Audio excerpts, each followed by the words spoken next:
अभी हम लोग अब सर का इंटरव्यू लेंगे, ठीक है। जो प्रोग्राम खत्म हुआ उसके बाद सोच रहे हैं कि सर का इंटरव्यू लेना है। तो सर का इंटरव्यू लेना है तो सर इंटरव्यू के सर आप तैयार हैं? सर हम एक क्वेश्चन से जो है सो क्वेश्चन बाय वन हम ऑनलाइन पूछेंगे आपसे, ठीक है। उसको आपको आंसर करना है।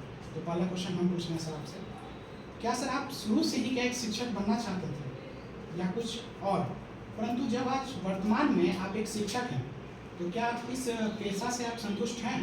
सर ये मेरा क्वेश्चन है। हाँ, बिल्कुल संतुष्ट है। एक्चुअली क्या है कि शुरू में मेरी इच्छा थी एक गजेटेड ऑफिसर बनने की, और मैंने गजेटेड ऑफिसर में मेन और इंटरव्यू, क्योंकि हम दिए थे उस टाइम में पीटी नहीं हुआ करता था, मेन हुआ और इंटरव्यू में पहुँचे पहले चांस में, तो 12 नंबर से हम छठ में थे।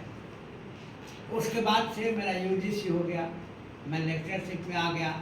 उसके बाद मुझे लगने लगा कि वास्तव में मैं एक लेक्चर ही बेहतर हूँ, एक शिक्षक ही बेहतर हूँ, खासकर कंपटीशन के सेक्टर में, दैन दैट ऑफ एक गजेटेड ऑफिसर, क्योंकि मैं बड़ी संतुष्टि से अपने बच्चों को पढ़ाता हूँ।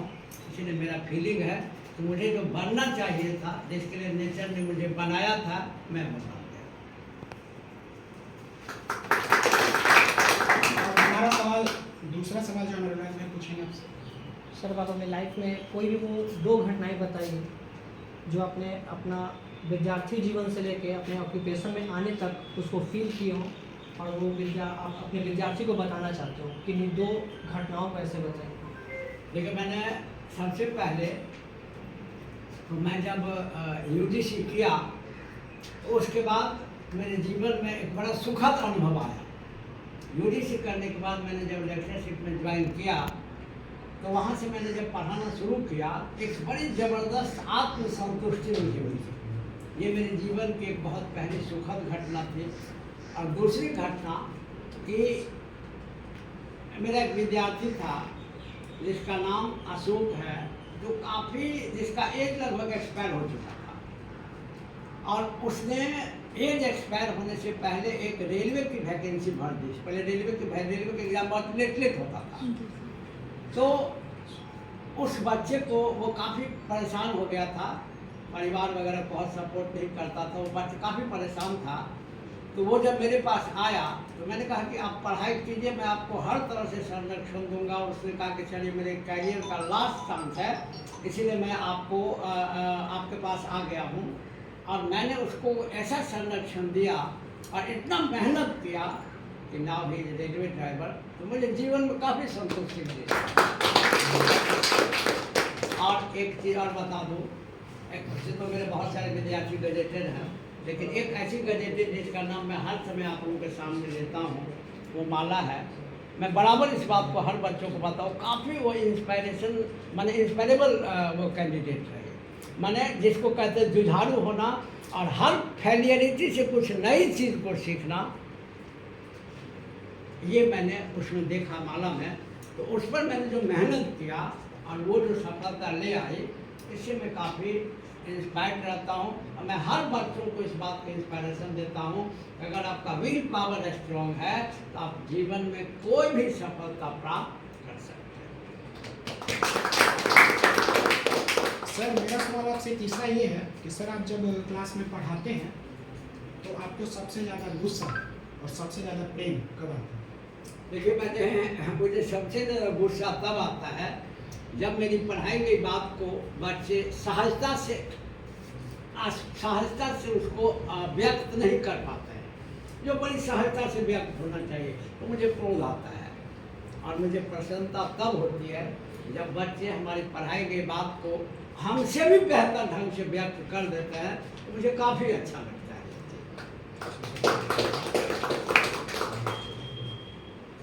चौथा क्वेश्चन आपका ये है सर कि आपके जीवन में सबसे बड़ी खुशी का पल क्या रहा था?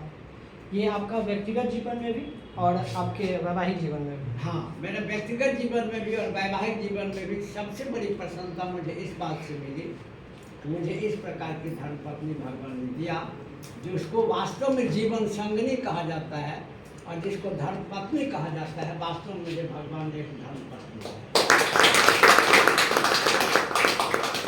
और वैवाहिक जीवन से पहले सर कोई व्यक्तिगत जीवन में सबसे बड़ी वैवाहिक जीवन से पहले एक मेरा वास्तव में मित्र आज भी है, आज भी वो भी LIC में ऑफिसर है, बहुत बड़ा ऑफिसर है LIC में, संजोग से पटना में ही पोस्टिंग है, मनोज नाम है उसका, हाजीपुर का है। जब मैं RN कॉलेज में पढ़ा करता था तो वो भी बहुत हर कदम पर सहयोग करके आगे बढ़ाने वाला मेरा मित्र था।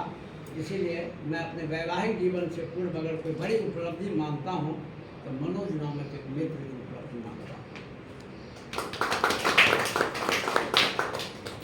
सर मेरा अगला सवाल आपसे ये है कि सर जब आप ऑनलाइन की दुनिया में कदम रखे थे, इससे पहले सर आप ऑफलाइन में पढ़ा थे, तो सर जब ऑफलाइन में आए, कोरोना काल आया, आप ऑनलाइन में आए, ऑनलाइन के बाद सर आप यूट्यूब पे छाए, टेलीग्राम पे आए, तो सर ये सब चुनौती आपके लिए थी?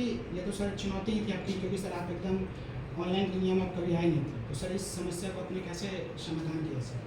देखिए, निश्चित रूप से आपका प्रश्न ये सही है कि जब भी कोई व्यक्ति किसी परंपरागत कार्य को छोड़कर किसी नवीन कार्य को करता है तो नवीन कार्य को करने में थोड़ी हिचकिचाहट जरूर होती है। आरंभ में मुझे भी थोड़ी हिचकिचाहट हुई, लेकिन मेरे जो कुछ खास छात्र हैं जिन्होंने मुझे इस संदर्भ में काफ़ी मदद की और काफ़ी प्रेरित किया, जैसे मैं छात्र को आगे बढ़ने के लिए प्रेरित करता हूँ, वैसे ही कुछ खास छात्रों ने मुझे काफ़ी प्रेरित किया, जिनमें शुभम जी हैं, अनुराग जी हैं, गुंजन जी हैं। इन्होंने वास्तव में घर में आकर ज़बरदस्ती जो वास्तविकता है कि सर आपको ऑनलाइन पे आना चाहिए, यूट्यूब में आना चाहिए, बच्चों को लाभ पहुंचाना चाहिए।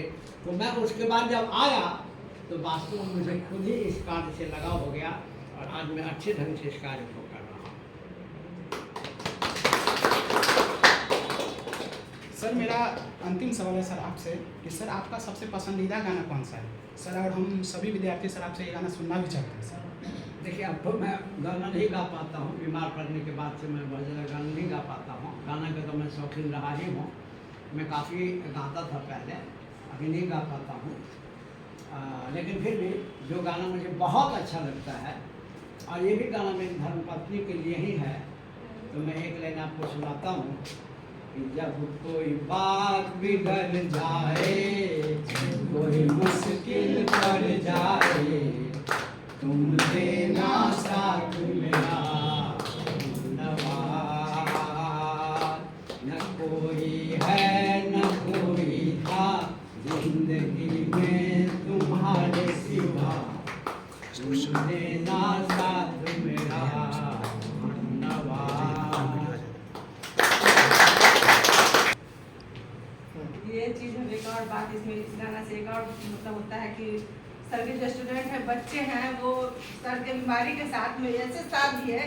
ये गाना बच्चों पर भी होता है कि बच्चे भी मतलब सर के दुख के कारण साथ नहीं छोड़े और हमेशा सर का साथ देते रहे। साल भर सर नहीं पढ़ा पाए, लेकिन बच्चे हमेशा सर का साथ देते रहे। ये बात तो है। इसके लिए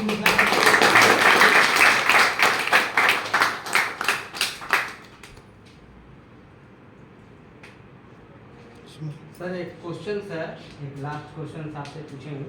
क्वेश्चन ये है कि क्या किया जाए, या आपको भी क्या किया जाए या हम लोग को भी क्या किया जाए कि आपके जो बैच है, आपका जो BPSC विद्यापीठ के नाम से जो बैच चलता है ऑफलाइन तथा ऑनलाइन दोनों प्रकार से, तो उसमें ज़्यादा से ज़्यादा रिजल्ट हो, ऐसा क्या किया जाना चाहिए हम लोगों के द्वारा या आपके द्वारा?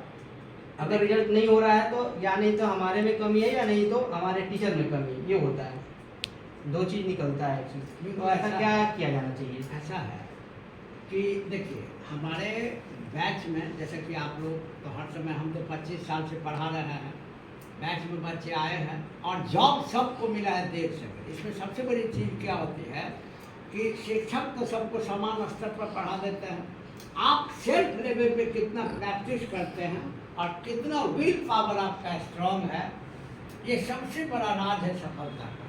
आप देखिए कि बहुत सारे बच्चे आपके सामने ऐसे भी निकले हैं जिन्होंने पहली बार में ही सफलता प्राप्त कर ली, जिसमें आप अर्चना को ले सकते हैं, सौम्या को ले सकते हैं, आप इसको पंकज जी को ले सकते हैं जो आज जेलर हैं।